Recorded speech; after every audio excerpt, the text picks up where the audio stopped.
Magandang araw po sa inyong lahat, ha. Ako po ay naabutan na naman, no. Ako po ngayon ay kumain ng chicken feet at saka ng xiaolongbao, no, dahil naabutan ako sa kalye ng gutom, no. Kaya bihira ako lumalabas dito sa Vienna dahil hindi ko rin makain talaga yung mga pagkain ng mga Europeans. Pero kumain na lang ako ng dim sum, no, dahil naabutan nga po ako ng indulto, no, sa labas ng bahay. Anyway, ang nais ko pong pag-usapan ngayon, abay may napatay daw pong BBM vlogger. Sa totoo lang po, hindi ko alam kung sino yan. Bagamat may nagsabi sa akin, grabe raw yan na makawakwak sa akin. May God bless her soul, pero hindi ko po kilala kung sino siya. Ni minsan, hindi ko po napakinggan yan sa kanyang mga vlogs. No?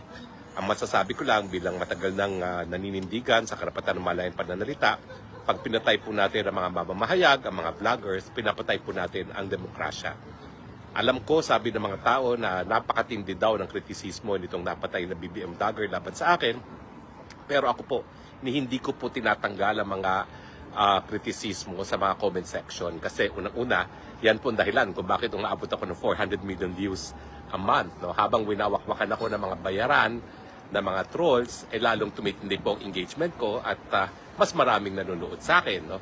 Kaya sa akin, okay lang po yan. At pangalawa, naniniwala naman po ako na kahit anong katindi ang pagbabato nila sa akin, ang tao naman may sapat na pag-iisip para malaman kung anong katotohanan, anong kasinungalingan. Wika nga po ng isang American Justice, no, ang tunay na batayan sa katotohanan ay yung kapangyarihan ng isang ideya na matanggap sa malayang merkado ng ideya. So aking panawagan kay BBM po yan, kay DDS, kinakailangan lahat ng mga pinapatay na mamamahayag at mga vlogger, at pareho lang naman po sila ngayon. Wala na pong distinction ngayon sa mga journalists at vloggers, at least sa mata ng UNESCO. No? Kapag ikaw po ay regular na nagbibigay ng impormasyon sa taong bayan, at meron kang kita, at may mga kita naman yan sa mga monetization, no? Ikaw po ay journalist. So, hindi na po talaga striktong distinction. Ang importante, yung pagpaparating na impormasyon on a regular basis sa mga nakikinig, yan po ang batayan ngayon. No? So kapag pinatay mo isang mamahayag o isang vlogger, talagang inuupakan mo ang demokrasya. Dahil sa demokrasya, importante yung malayang merkado ng idea. Kaya pabor o antay sa iyo, tinatanggap ko lahat po yan. Kaya ako wala akong problema. Kahit ano pang mga matitinding kasasamang mga bagay ang binabato sa akin sa comment section, hindi ko po yan binubura. Dahil una-una, sabi ko nga, no, lalong nag-i-increase yung aking reach. At pangalawa, alam naman ng taong bayan kung anong dapat paniwalaan, anong hindi. So kami po ay nakikiramay dito sa napatay na BBM vlogger. At sana ang Estado ay talagang mag-imbestiga, no? Alam niyo ba ho, yung extralegal killings, ang talagang definition ng extralegal killings, hindi po pataya ng mga drug pushers at drug addicts. Ang talagang definition po ng United Nations ay pataya ng mamamahayag at mga aktivista. Kaya nga nung panahon pa ni GMA, aktibo na tayo na nagsasabi na dapat titisin mga pumapatay ng mamamahayag dahil kapag ikaw ay pumatay ng mamamahayag o ng vlogger, hindi lang po yan murder, yan din po ay dagok sa demokrasya. Dahil importante ang malayang merkado ng ideya sa ating demokrasya. So sana po magkaroon ng puspusang investigasyon kung sino nasa likod nito at maparusahan. Dahil ang obligasyon naman talaga ng Estado kapag may napatay na vlogger o mamamahayag, bigyan ng mabilisang remedyo ang biktima. Kasama na po dyan yung pagpaparusa kung sino man ang pumatay. So sa mga ka-DDS, hindi po tama na palibasa, hindi natin kahanay, hindi na natin hihinga ng katarungan ng pagkamatay. Lahat po tayo ay tao na hinilang sa imahe ng Panginoon at lahat tayo merong karapatang mabuhay kahit ano pa ang ating mga paniniwala. Isa pa pong balita, nagsalita na po yung biktima ni Karim Khan. Si Karim Khan po ang prosecutor ng ICC na siya nagsampa ng kaso laban kay Tatay Digong. Alam niyo po, ako, I have no love lost dyan kay Karim Khan. Dahil nung unang pagdating ko po dito sa Netherlands, yan ang unang-unang tumutol sa aking pagtatayo bilang abogado. Dahil sabi nga niya, may kaso daw ako sa Pilipinas, no? At hindi ako dapat tumayo na abogado kay Tatay Digong. Pero ayan po, nakakarma siya dahil biglang lumabas ang totoo. Bagamat siya linait-lait ako dahil meron akong talim kaso sa Pilipinas, hindi rin po pwede maging abogado, siya pala mas matindi. Ang akusasyon sa kanya, binamanyak niya yung mga batang abogado na kasama niya sa trabaho. Siyempre po, kapag ang isang guy di Khan na talagang napakamakapangyarihang prosecutor, bantakan ito, Kinasuhan niya, pinaaresto niya ang isang dating presidente ng Pilipinas. Kinasuhan niya at pinapaaresto niya ang isang nakaupong presidente ng Russia. Kinasuhan niya at pinapaaresto niya ang isang nakaupong Prime Minister ng Israel. Ganyan kapangyarihan yung prosecutor na yan. So kapag ganyang kapangyarihang prosecutor ay nagmanyak na isang batang-batang abogado na nagtatrabaho sa ilalim niya, yan po talaga ay harassment. Dahil kahit anong sabihin niya, miski pumatol o hindi, talaga hindi na ba makakahindi yung mga pobreng mga abogada na nasa ilalim ng kanyang opisina, no, kung siya ay magmamanyak. At ang tingin ko po ay talagang tuluyan na siyang matatanggal. Lumalaban po yan si Karim Khan, ang sinasabi niya, may kinalaman itong kasong ito, tanim kaso daw po yan dahil kinasuhan niya si Netanyahu. No? Well, una-una po, no, wala naman pong ganyang ebidensya. Ang kanyang naging biktima ay isang Malaysian. Ang Malaysian po ay isang Muslim na bansa. Bagamat Bubay yung biktima niya, posibleng hindi Muslim, malabo po na ang gagamitin ng Israel ay isang Malaysia na predominantly Muslim country kung sila ay magtatanim kaso para lang matanggal itong si Karim Khan.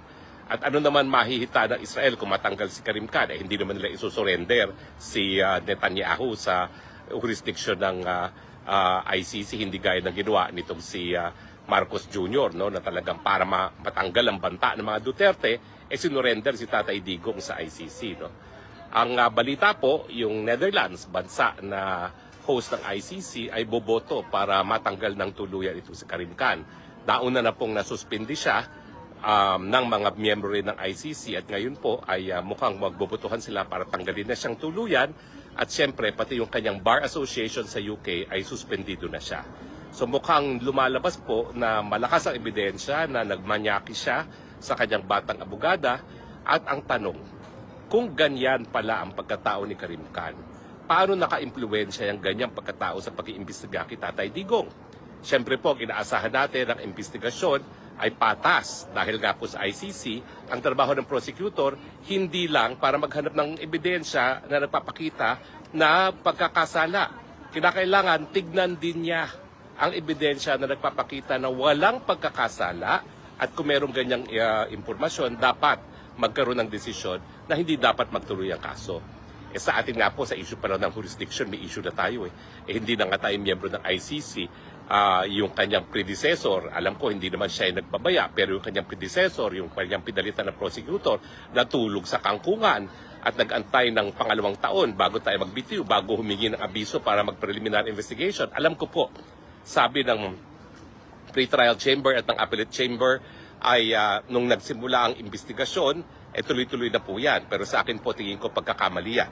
At meron naman po dalawang dating appeals chamber judges na sumasang-ayon doon sa ating posisyon na dapat wala na talagang jurisdiction ang ICC. Pero wag natin kakalimutan kaya ngayon po talaga nanawagan ng Amerika sa lahat mga kaalyado na gawin ang lahat para mawala ng ICC dahil nga dito sa ICC na pagpipilit na may jurisdiction sa mga bansa na wala namang tinatanggap na jurisdiction ng ICC. Mga bansa gaya nga po na Israel, ng Russia na hindi naman kasapi sa ICC, bakit nila i-issuehan ng warrant of arrest? Ganyan din po nangyari sa Pilipinas. Nung una tayo miyembro, pero tayo bumitiw na. Bakit nagpipilit na magkaroon pa ng jurisdiction? No? So, kaya nga po, well, sa lahat ng mga pulisya ni Trump, I find myself supporting itong panawagan ni Trump na dapat brick by brick talagang buwagin ng ICC kasi nga po, ang ICC, ang lumalabas ngayon, bagamat ang pinagkasunduan ng mga naging kasapin ng ICC ay court of last resort sila, dahil otherwise, malalabag ang soberenya at pagiging independyente ng mga bansa, ayun nga po, binabaliwala yung pagpayag ng mga bansa na kilalanin ng ICC only as a court of last resort. Kung hindi gumagana mga lokal na hukuman, tignan nyo ang nangyayari sa Pilipinas. Bukas na bukas naman ng mga hukuman. Ang ating Korte Suprema, patuloy pag-iimbestiga sa mga patayan sa drug war. Magkakaroon tayo ng writ of amparo, writ of habeas corpus, writ of habeas data, and yet nakikihimasok sa paglilitis sa mga kaso na dapat lokal na hukuman at lokal na piskal na naglilitis. No? So yan po ang sentimiento ng Amerika. At syempre, ang Amerika ay siya nagpapadala ng mga kasundaluhan sa iba't ibang parte ng daigdig at nung minsan na nagsimula ang investigasyon ng ICC laban sa mga Amerikanong sundalo dyan sa Afghanistan. Hindi ko alam kung talagang may krimen na ginawa mga kasundaluhan, siguro meron nga. Kasi dito nga sa gera sa Pilipinas at Amerika, yan po yung pinakamatinding gera kung saan linabag talaga ang batas na umiiral pag merong gera, no? IHL na tinatawag, International Humanitarian Law. At wala ang kaduda-duda na siguro may mga war crimes ka na nagawa din ng mga kasundaluhang mga Amerikano dyan sa Afghanistan. Pero ang punto, hindi nga pumayag ang Amerika na kilalanin ang jurisdiction ng ICC. Bakit nagpupumilit? At yan ngayon ang dahilan kung bakit nanawagan ng Amerika na buwagin ang ICC. Ang mga aliado hiningi niya gawin ang lahat para ma-isolate ang ICC, ipatupad ang mga sanctions laban sa mga opisyalis sa ICC at sa ICC mismo, at bumitiw na sa pagiging miyembro. Gaya na aking nasabi dati, 3 African states na ang kailan lamang ay bumitiw na, at inaasahan natin yung lahat ng 55 member states ng African Union ay bibitiw na rin. At sa tingin ko, yan po ang magiging dahilan kung bakit ang Tatay Digong ay makakauwi sooner than we expect. Tingin ko po, pag bumitiw na ang mga bansa na mayorya na miyembro ng ICC, ngayon po 125, kung maging 50 na lang sila, anong karapatan nila na litisin pa si Tatay Digong? At syempre, wala na silang resources para magpatuloy ng paglilitis, no? Dahil kung yung mga pinakamalaking kontribusyon gaya ng Japan, isang napakalalakas na aliado ng Amerika, ay tutugon doon sa panawagan ng Amerika na bugin ng ICC, saan pa sila kukuha ng pera? I doubt if the European Union alone is willing to sustain yung operation ng ICC, lalong-lalo na, no, na yung kanilang mga ex-colonies ay hindi naman miyembro na ng ICC. Well, anyway, yan lang po ating pag-uusapan ngayon. Ang panalangin na sana po ay tuluyan na mabuwag ang ICC nang makauwi na si Tatay Digong, at ang panawagan. Kahit sinong vlogger, kahit sinong mamamahayag na pinatay, may obligasyon ng ang Estado na imbestigahan, parusahan ang pumapatay, dahil kapag pinaslang mo ang mga nagkakalat ng impormasyon sa malayang merkadong ideya, yan po ay krimen ng pagpatay at dagok sa demokrasya. Salamat po sa inyong patuloy na pagtangkilik, at ito po ay yung spokes ng bayan, Harry Roque, palaging nagsasabing, I love you Philippines, you're the only country that I have, you're the only country that I will love. God bless the Philippines. Mabuhay po ang Pilipinas.